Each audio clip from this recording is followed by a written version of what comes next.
see, by taking those hangers off, you can see how it just takes weight off. It just lifts, you know. And this is the thing that, you know, just amazes me is the incredible weight because of the water and mineral content of my food. It's so heavy. That's why all these branches are bent over. I'm not bending these. I'm not, you know, they're all bent over because the weight of the food is so heavy. You know, it's phenomenal. You know, this is, you know, why, like I said, this guy says, you know, the American public has no clue what nutrient-dense food tastes like, because it's not. It's not totally. It's, you know, I mean, when I was doing tours, I put a head of cabbage out here in the grass, I remember that. and people could hardly lift it. They were, I mean, they're talking like, what? This is, that's how it's supposed to be. This thing is full of minerals and water. And I tell farmers, if you're growing good food, you make more money because it weighs more. It does. It weighs a lot more. It wasn't a little hair like this. It was like this. But I was telling you, the pickup was like, whoa, like a bowling ball, man. It's like, it was heavy, you know, because of water content. You buy more in the store, they're just air, total air, you know. So again, it's just like, you know, nutrition. Yep. We don't realize, you know, again, just, you know, how powerfully we're built. Our bodies are amazingly made, and how deficient our food is. You know, we think this is what it's always been, you know, but I had those interesting experience with my daughter. I've got, you know, seven children, and my second oldest is 38. She lives in Tacoma, and she and her husband, they do this catering business. And she really works hard. Like last month, they did, you know, $47,000. Wow. You know, working, and they're doing it all themselves, you know. I mean, and so she's come down with a breast tumor. And so I got on the phone, because she's going to go to the doctor, and says, listen, they can't help you. They're going to tell you they want to do a biopsy. What that does is when you cut tissue, the body immediately wants to heal.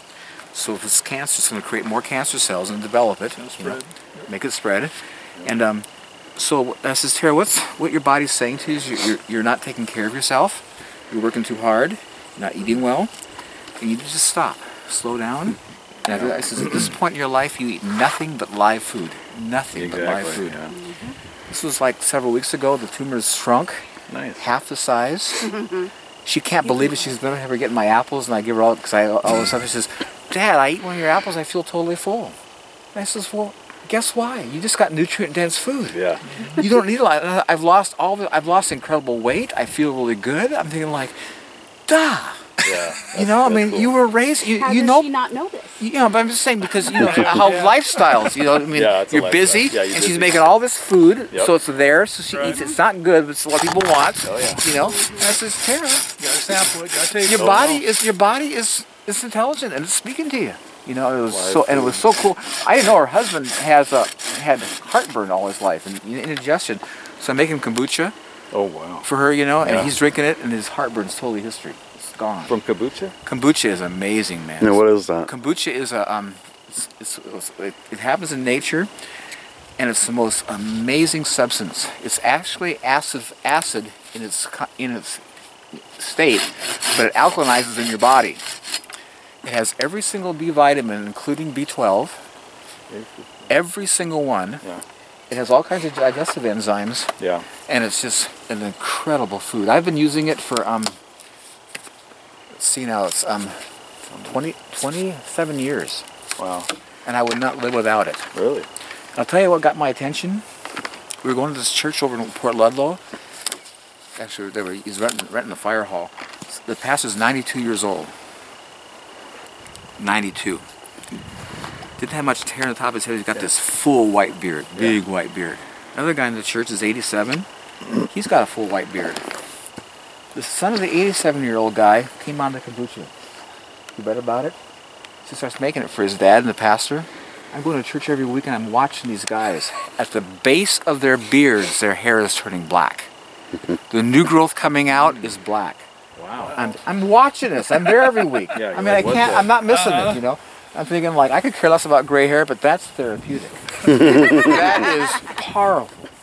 To turn that around, you know, kind of. I'm totally blown away, you know. It's just like, whoa, you know. So I started making, like I said, I've been doing it for 27 years, and I wouldn't live without it.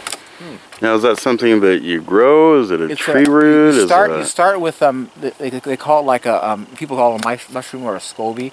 It's the thing that it grows in. It's kind of like, you know how yeast. You have to have yeast. You have to have a starter. This is the same thing. Right. So find somebody with a starter. A starter, you know, and so I've had my original start for 27 years, you know, and I grow it in containers, glass jars. In 2 weeks, it grows on tea and sugar. I use green tea and sugar.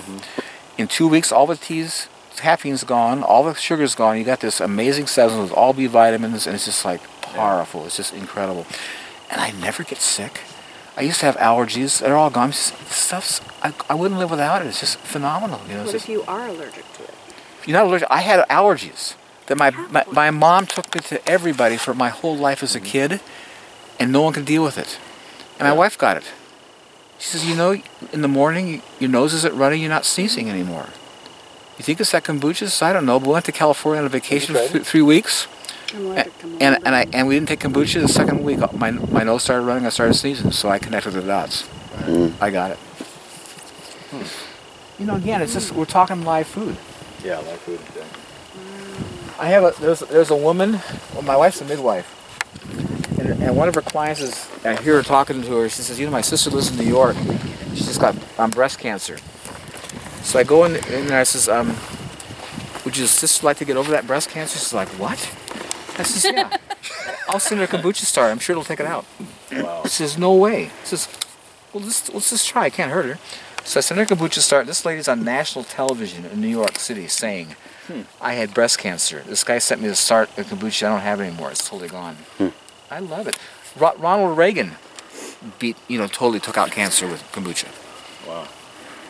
And it's kombucha? Kombucha. K-O. If you look on the internet, it's all over the place. If you go to the stores, any Safeway, it's everywhere now. Well, we get ours at like the food co-op. The problem with those varieties is that they're pasteurized, so they're dead. It won't reproduce. They're dead because they pasteurize them. The co-op? It's like a GMO seed. You have to go buy new ones because you can't reuse last year's. I think some are out there. The co-op has non-pasteurized. Non-pasteurized kombucha. Well, if it is, one way you can find out is if it'll reproduce. Yeah. If it won't, you know it's not. You know, because I get people all the time. I says, well, just use your SCOBY, you know, put it in there and add you know, your initial start. You add apple cider vinegar. After that, the kombucha itself will make it go. And so it didn't happen. I says, well, they pasteurize. It's dead, you know.